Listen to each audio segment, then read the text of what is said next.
are live. It works. That's pretty amazing.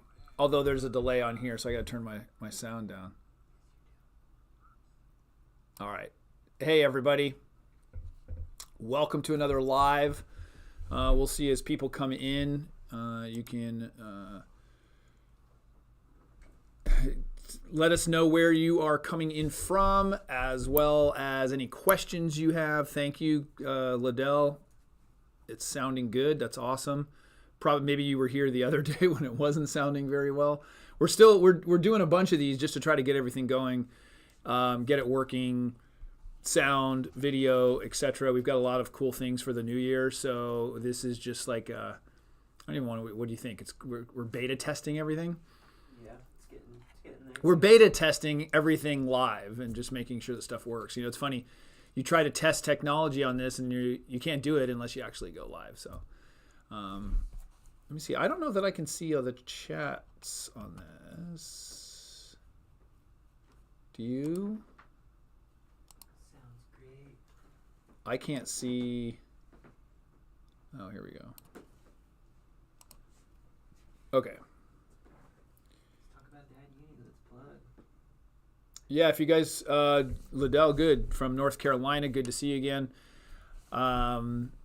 Yeah, so we are planning a bunch of new things for the new year. I have revamped the entire community section of our membership. So if you are a member, the forum or the community discussion before was very sort of rudimentary. It was part of the software that we had, and we've completely upgraded it.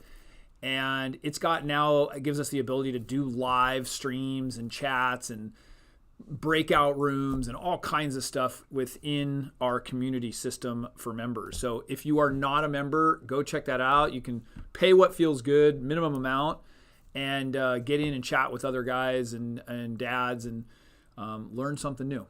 So do we got it up there on the screen? You showing the community part? So yeah, if you are just joining us, we are doing some technical testing, but if you've got questions, I'll be happy to answer them, as always. Jazzy Pup got a question. Let's see. Hi, I'm my dad's daughter and desperately would like to ask what to do if my dad brings up topics that I'm not comfortable with. None of our family is, and he refuses to stop talking about it. What type of topics do you mean? What to do if your dad brings up topics that you're not comfortable with. So I'm going to give you sort of two answers with this and let me know kind of what the topics are. The first is to obviously have a discussion with your father. Oh, politics. Okay. So you can have a discussion with your father and say, hey, Dad, I appreciate, the fact that we can agree to disagree, but it often causes friction and I'd prefer that we don't talk about it. That's one. The second part of that is that when something makes you uncomfortable, it is your responsibility. Now, I say that meaning we all interpret things in various ways. And so it's not to say that what somebody is saying is right or that they should be allowed to say it, because this has a big spectrum. But when somebody's like offended, not comfortable, whatever, that is actually their responsibility, not necessarily the person who is saying it. And I'll give you an example is, if your father is, let's say, talking politics, two different people, one person is going to feel uncomfortable, the other person doesn't. And why is that? Well, it could be that you don't like controversy, you have a huge difference of opinion, all this. So there's not much you can do, or let's just say there's not much you can do often when somebody just really wants to talk about something and you've asked them nicely and they don't. So your option is to then say, I'll prefer to leave the room, and you can do that. Or you could say, hey, listen, if you are going to talk about those topics, I don't want to be here. You could say that too. And then the other is to just sort of become emotionally bulletproof and in your mind just ignore it. That's another option is you just don't really pay attention to it. Somebody is saying something that is uncomfortable, that you don't like. You sort of analyze why is it that you feel uncomfortable. And, it's a sensitive area because many people don't like that concept, the idea that somebody can say something, and if you're offended or something, it's the person's fault who said it. And the truth is that it's not. Doesn't make what they've said right, but it's actually your own responsibility and an own interpretation of that. So there's like this fine line. So I'd say you first have a conversation. If that doesn't work, you can also, if you said he refuses to stop talking, you can, if it's that big of a deal, you can refuse to be around them. I mean, that's a horrible thing, but that's kind of up to you. And you say, or maybe you designate specific times when you talk about that stuff, because he obviously has a really strong opinion and wants everybody to hear it. So yeah, that's hard. I'm sorry you're going through that. Any other questions? I hope that helps. Any other questions? Anybody who's watching, let me know where you are tuning in from.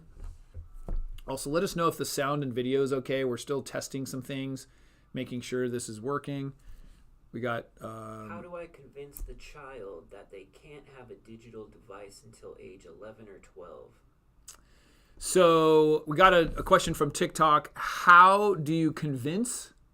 What is it? How do you convince the child? Yeah, how do you convince the child that they can't have any digital devices until 11 or 12? Well, you don't need to convince them. You just tell them. I don't think it's a convincing. They're going to say that all of their friends have it and they're correct. But we did the same thing with our children, and we basically just said, "Hey, this is our family rule. I know it's not ideal for you, but we are making the decision for the best interest of you."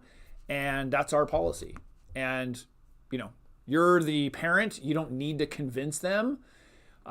They'll probably be a little upset or they want something. But you remember when you were 9, 10, 11, 12 years old, you really wanted stuff too that you couldn't have. So, I think if you're doing it for their safety and their concern, you can tell them that. But, 11, 12-year-old's probably not going to care.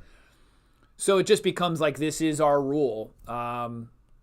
And then at the same time, I think you do have to be mindful of when and how much you use your own devices. So, if that child is, seeing you on your device constantly and, you're having fun and you're doing things and you're watching videos or you get to do it all the time or playing games or whatever, you're sort of, they're left out with that. So maybe there's some time that you could designate if you wanted to, where you could designate where maybe you do something together. Maybe that you do play a game together or you watch some kind of videos together so that the child can use the device. But yeah, it becomes really difficult at like 10, 11, and 12. And I'm dealing with that personally right now, where my daughter is 12 and she does not have a phone and really wants one. And so the age is 13 in our house, and that's when my son got it. And so it just is what it is. Like, that's the rule. So, US 12M, how to co-parent effectively. So, I am not in that situation, but I will tell you at least my opinion on it. And then, what I would do maybe in that situation if I was, because co-parenting is a unique situation. And, probably one rule is not to talk negatively about your the child's parent or other parent. They have a right to have a parent, and so if you are the father and you want them to have, they're going to see their mother, just don't talk negatively about her, and vice versa. If you have difference of philosophies, maybe you have a specific question about how to co-parent. A lot of times, the co-parenting happens or has difficulty because you have different parenting philosophies. I've also suggested to maybe go to parenting classes together. Classes like positive parenting or redirecting children's behavior or things like that are great. And you can find them in your local area or online. Or even our membership, it's more geared towards men, but, and just get on the same page as far as the philosophies and the things that you want to teach. I think co-parenting successfully takes a lot of communication, and I think you have to be mature. I think you have to be empathetic. I think you have to put yourself in the place of the other parent, and you've got to put your emotional baggage, if there is any, and your emotional strain and all of that to the side for the betterment of your child. And so that's what I would hope would happen if I was in that situation. Because, it's not easy. I mean, co-parenting is not always easy. If you have two people that are really willing to work together, then, it's obviously going to be easier. Another good one? Yeah. Another question from TikTok. My son is 11 and says he's bi. How would you react? Your son is so TikTok. Your son is 11. He says he is bisexual. How would you react? I mean, my own personal view, there is no reaction. It's loving the child for who they are, and that's it. So I don't know. I think you ask questions to see that the child is okay and understands what maybe that they're going through, but yeah, I don't. How would I handle it as far as answering any questions that they may have? But they're my child and I love them, so I don't know. Yeah, I guess I don't know how to. I don't know how I would. It's certainly not making a large deal of it. Kids go through, and I'm not an expert in this area, but I have talked with a lot of people about this subject, and kids, especially adolescents, when you're at that age, there's a lot of confusion, there's a lot of uncertainty, and sometimes that uncertainty and that confusion can lead to statements, but them declaring something that they actually are not sure of, or in some cases they might be sure of it. But yeah, I think it's just support, love. I don't see any, I don't personally have any issue with it, so it's fine for me. They need love and support just like any other child. It's that's what children need. So, let's see. YouTube. Hi, I'm a new dad. Baby is 2 weeks old. Is it normal for my girl to be with the baby more and for me to feel like I am not part of it? We're young. We don't live together yet because of financial. Yes, that is totally normal. Well, one, you just said that you don't live together, so that for sure is going to feel, difficult. She's already carried the baby for 9 months, and so she's had that attachment that you have not had yet. And spending time with the baby is the way to bond with that child. So, yes, it is totally normal, to feel that way. But I would say that you try to do whatever you can to try to live together and try to spend time with the child or have the child with you. So I think you, try to make some strides financially or see where you can cut, expenses or whatever, or, but at a minimum, the child can stay with you sometimes too. You are 50% of the parent. So, I'm saying again too much. Don't me. Don't me is the name. What do you do when you hate your job? Well, you get a new one. Life is too short to hate your job.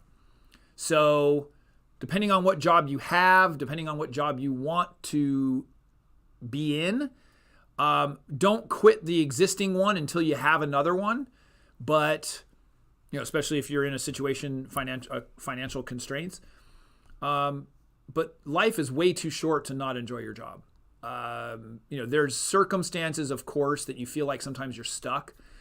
But I think you need to figure out what you want to do or try different things and go for it.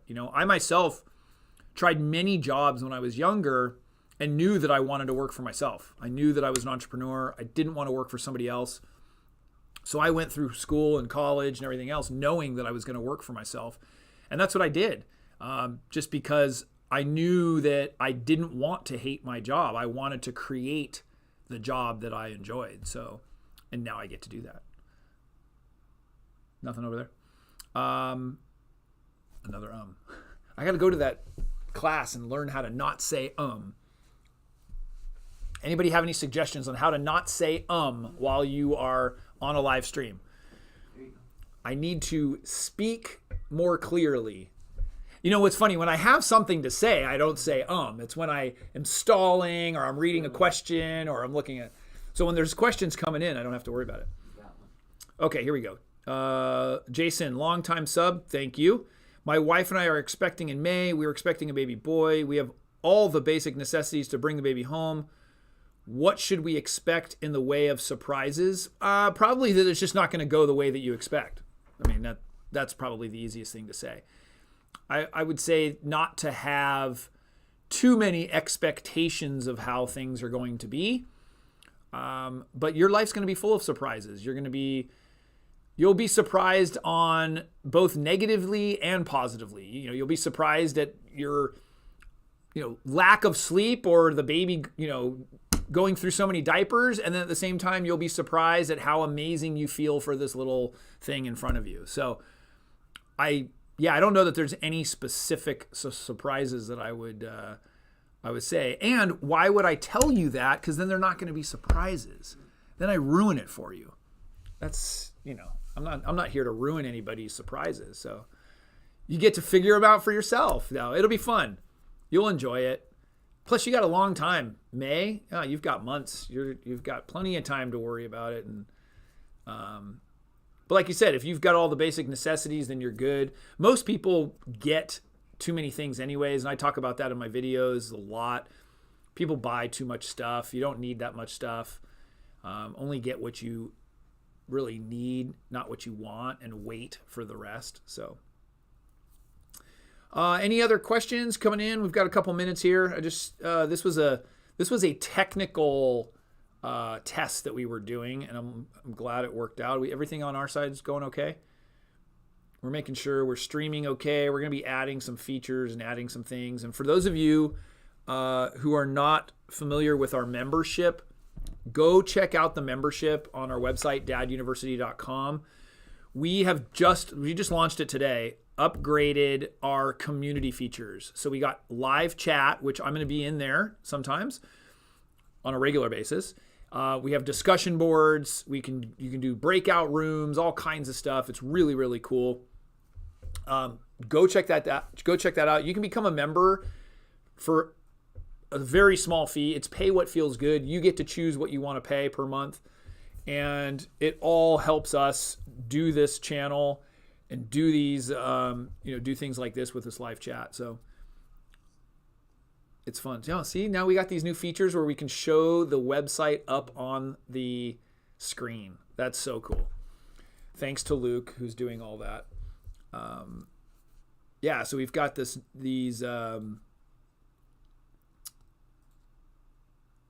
See, even I like watching that. Mm-hmm. It's hard to see a little bit. It's a little bit bright, but yeah, that's the new community features. You can post in there. There's challenges we can do. There's all kinds of cool stuff. So if you're not familiar, go to the website, click on Become a Member, check it out, see if it's something that you would enjoy. And it's fun. It's fun. And we all get to interact inside of there. And so do things kind of like this, but more often and a little bit deeper. We can do one-on-one chats, video. It's like Zoom. You can do Zoom chats with each other. It's really, really cool. And that was just upgraded today. It was a lot of work, but that's what we do. So if there's no other questions, hey, everybody seems to have all their questions answered. So I'm not needed. You guys, so everybody, if I'm not on again, enjoy the holidays. I hope everybody's enjoying the holidays. Spend some time with your family and be grateful. And we will see you next time. Take care, everybody.